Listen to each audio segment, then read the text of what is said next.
everyone. Welcome to CloudEagle SaaS Masterminds podcast.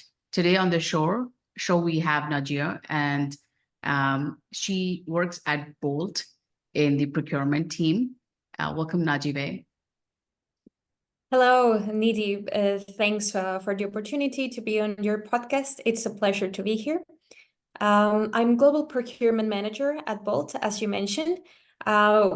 For those who don't know us, we are not just an off-the-shelf super app. Imagine this, you can just add a stop right at your fingertips in more than 40 countries around the globe, commute through the city with our electric vehicles or, scooters, e-bikes, or anything else that we offer, or maybe satisfy a night craving with Bolt food, or get the groceries via Bolt Market, or why not? Maybe you're a business owner and you want to level up your business through our services with Bolt Business. And I remind you that all of this is in the palm of your hand. More specifically, at the procurement team, we are part of the backstage champs, ensuring that every good and service that you don't see at plain sight is available for our internal stakeholders to make the magic happen every time someone opens the app. At the heart of our function also lies the responsibility of guiding the business on critical and high-risk decisions for all the categories that we oversee globally. We perform meticulous analysis of the market dynamics, ensuring that we are always understanding in a holistic way every single variable to make the best decisions for the business.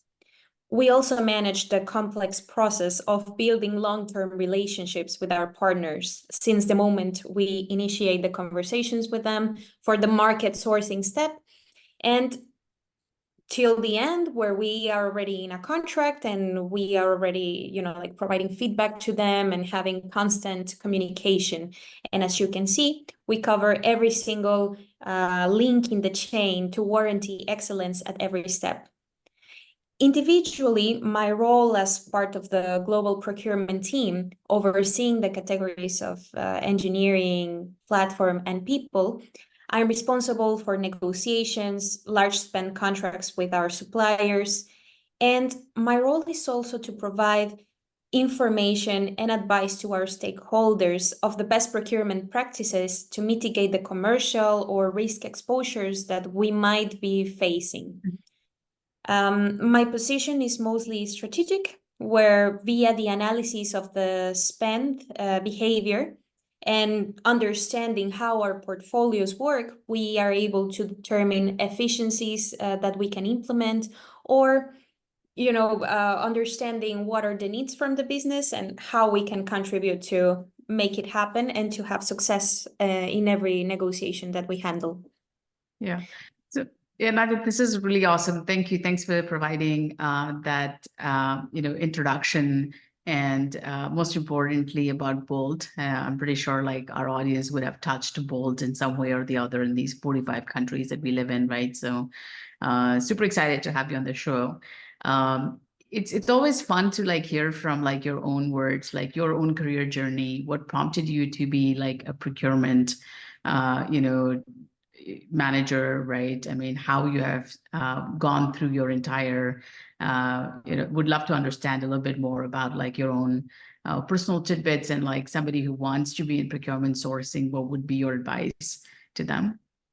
Yeah, definitely. So first of all, I come from the manufacturing industries, which is completely different to the tech sector. And what actually made Bolt attractive to me is how open we are towards accepting different ways of doing things.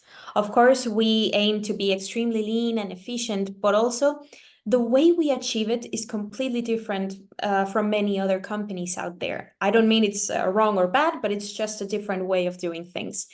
And the teams inside the company actually challenge each other with respect in order to grow together. And all in all, is a great culture to have around. Mm-hmm. When I joined the procurement team at Bolt, we were a super small function that was targeting to cover more categories where we detected the business needed an immediate support. And together with the head of procurement, we built processes, crafted strategic initiatives, and dug deep into understanding our categories. And definitely, we managed to tackle the challenges and turn our red flags into actually successful stories that propel our team upwards. For those aspiring to become global procurement managers, I want to share a piece of wisdom from a previous manager. He told me this when I was an intern some years ago. And he said to me that this position is as great as you want it to be, or as you wish it to be, which to me is very powerful because it's a reminding that regardless of your current role, you have a daily chance to turn it into something exceptional. And this is, of course, by challenging yourself, exceeding expectations, and embracing continuous improvement with passion. That's so awesome. Yeah, that's so Definitely. awesome. Like, that's essentially like, it's like what you were before and what you are today, right? Like what you were yesterday and today, what's the difference, right? I mean, can you become better? I think like to excel at everything you do. So, Exactly. And yeah. in that way, I would say like it's the best way to take your career at a different level. To me, like I also added a bit of my personal wisdom by embracing the lean principle of continuous improvement. And this is not only like in my professional endeavors, but also in my personal life.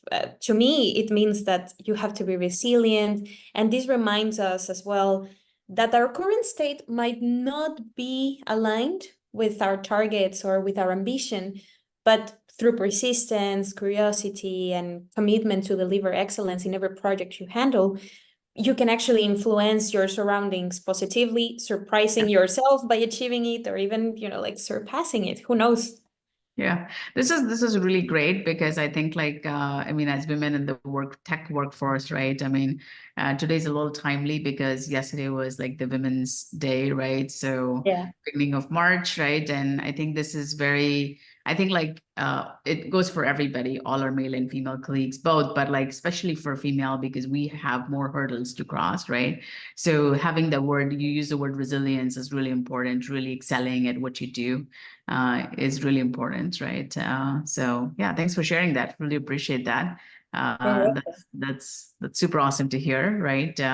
So moving on to Naji, like the other thing that we talked about was like, hey, you said that you in 2023, like, there were certain things that you were prioritizing, and in 2024, because of the current market condition, things may have changed a little bit, right? I mean, so how are you seeing that change in your own world? And what are you seeing as your priorities for 2024?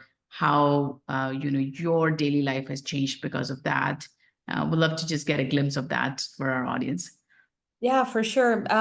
So I would say that our procurement priorities remain constant. It doesn't matter which year it is. The main focus Big is money. always on cost Yeah, efficiency. yeah, Exactly.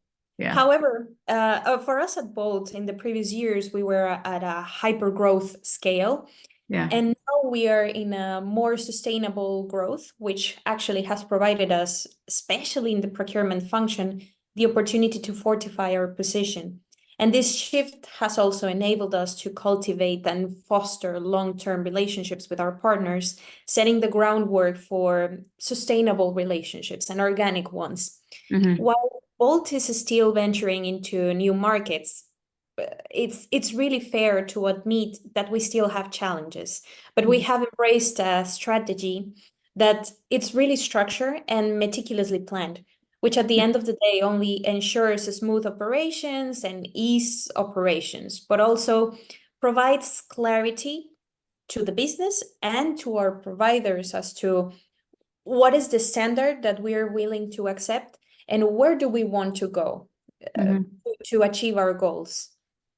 Got it. Furthermore, this current internal stability, more specifically when we compare ourselves with our competitors, significantly reinforces our negotiating position because this not only provides confidence towards our organization and our stakeholders are more, like calm when it comes to renegotiations, but also amplifies our leverage at the negotiations table because we are able to offer growth allowing us to get and secure more favorable terms and agreements for us. Yeah, yeah.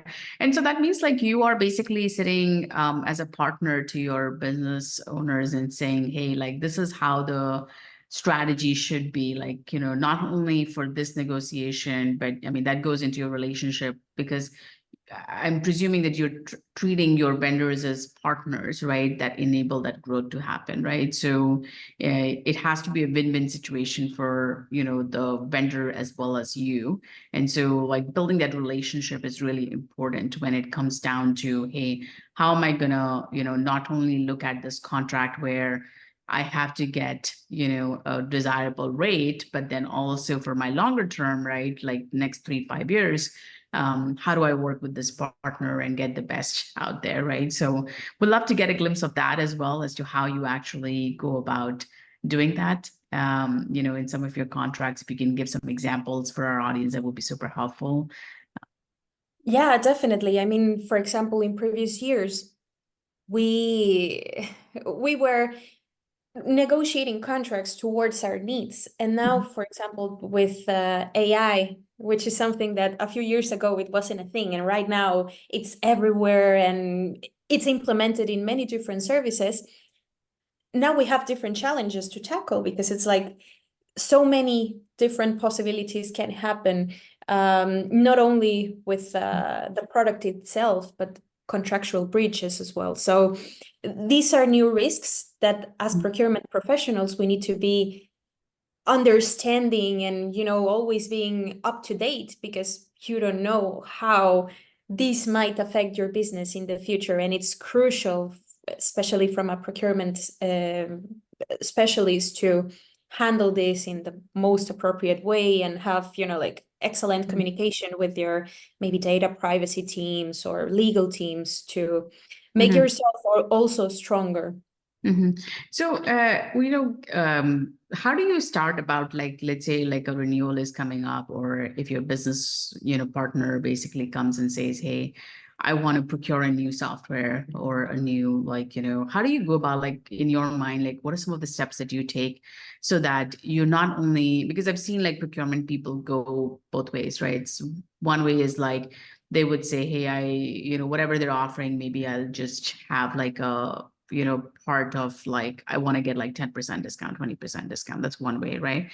The other is like, they're not only looking at like, this year, right? They also look at total cost of ownership, right?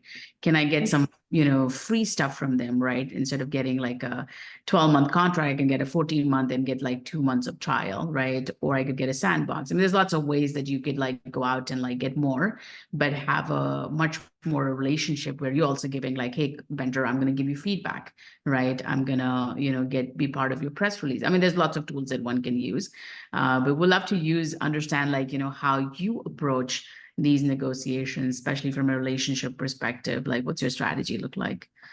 Yeah, for sure. So in general, I see the procurement team or the main role from our function that it requires a strategic approach where costs are easily visible in order to break them down, analyze, and track their origin.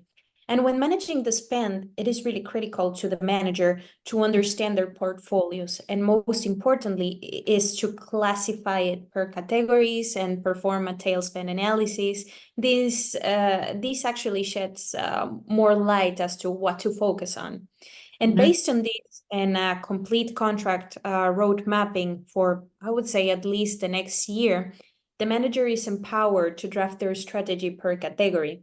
This considers evaluating the contracts up for renewal, having these alignment sessions with stakeholders to understand what is budgeted, and proactively plan optimizations for periods of lower intensity. So, for example, if you have a lot of contract renewals from Q1 and Q2 and Q3, you see that you might fit in some other initiatives of your own, then you can put them there, and then Q4 you go back to the renewal or things like that. You can play a little bit with it.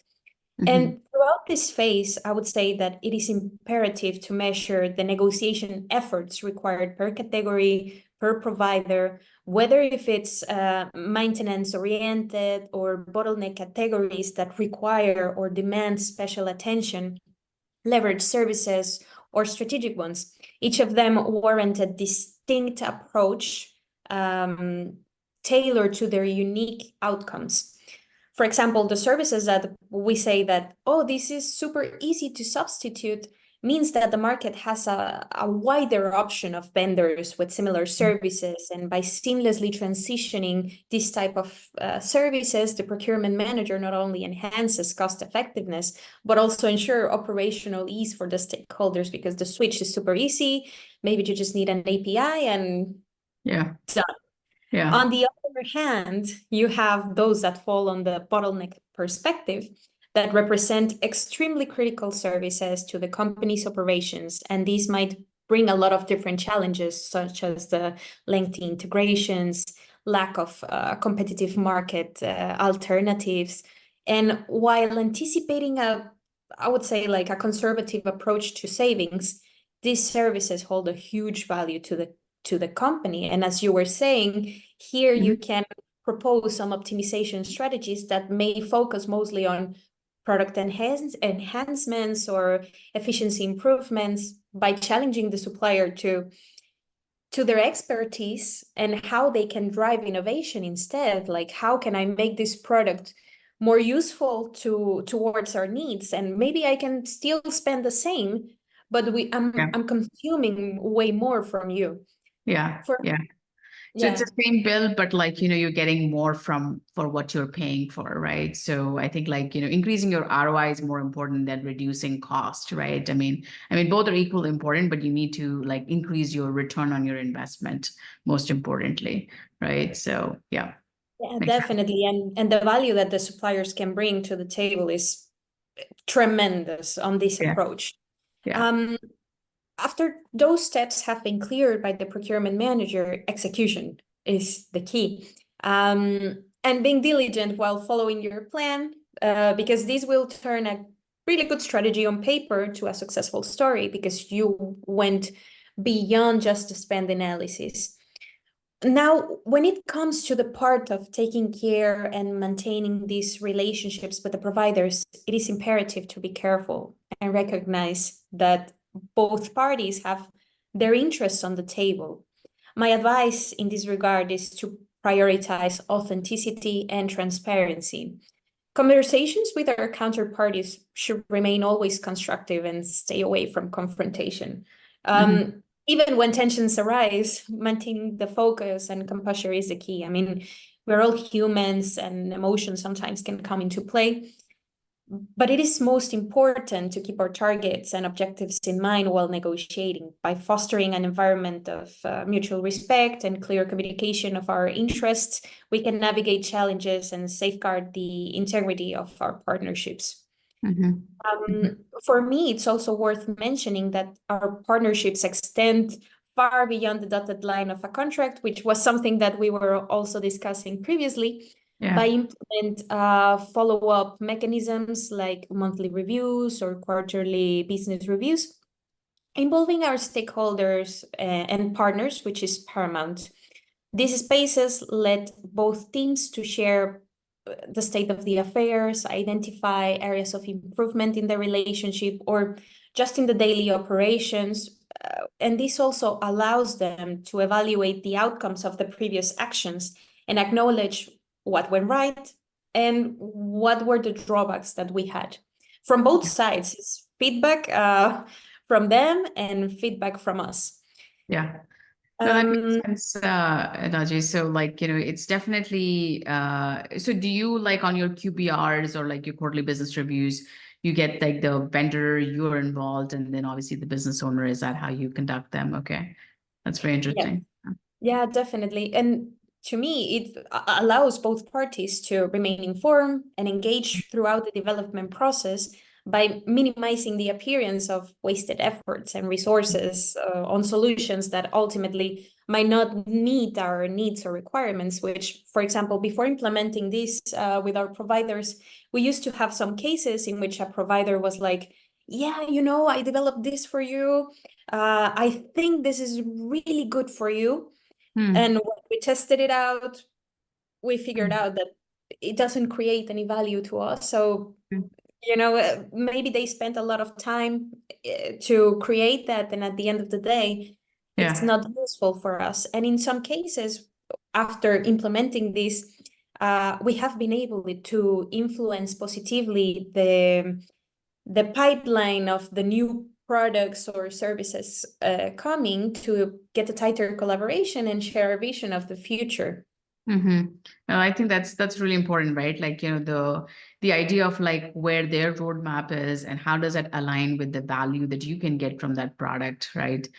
Because they could waste a lot of time like doing something that you may not never use, right? So having that quarterly check-in and see where you guys are trending is really important. And do you in these QBRs like have an action plan and then the vendor like follows up? Okay, understood. That makes sense. Yeah, like a roadmap of implementation and how you're proceeding with those, right? So makes sense. Yes, definitely. And also like at the initial weeks of the year, we also have this alignment to see like the previous year in perspective, what we did, how it went, and what are we expecting to happen per quarter. So which resources we are going to have, which are our expectations. If we expect, for example, some development that was promised last year, when do we want to implement it? So it's a really open conversation as to where are we standing at and where do we see with this specific vendor in the future. And as you said, like it's all about the partnership and the great collaboration that you can achieve. Yeah, this is really helpful. As I said, thanks for sharing your insights on this one. Anything else that you would like to add as parting thoughts for our audience, specifically who are looking at, procurement and their teams, right? So any parting thoughts that you may have that you want to share here? No, I mean, just to thank you for inviting me to your space, and hope that my knowledge and experience can guide other professionals or other procurement professionals around. And, I'm always up to, answer questions or have, interesting sessions where we can exchange this type of experience, which is really valuable and enriching for other people. Yeah, absolutely. For folks, especially who are like just starting out, this is really helpful to understand, hey, this is how I should approach every negotiation, every relationship, specifically since I'm sitting as a conduit between the business and the vendors, right? So thank you. I really appreciate you taking the time today to be on our CloudEagle SaaS Masterminds podcast. We had a great conversation with Nadia, and I hope you enjoyed the show as much as we did. Thank you, and see you next time.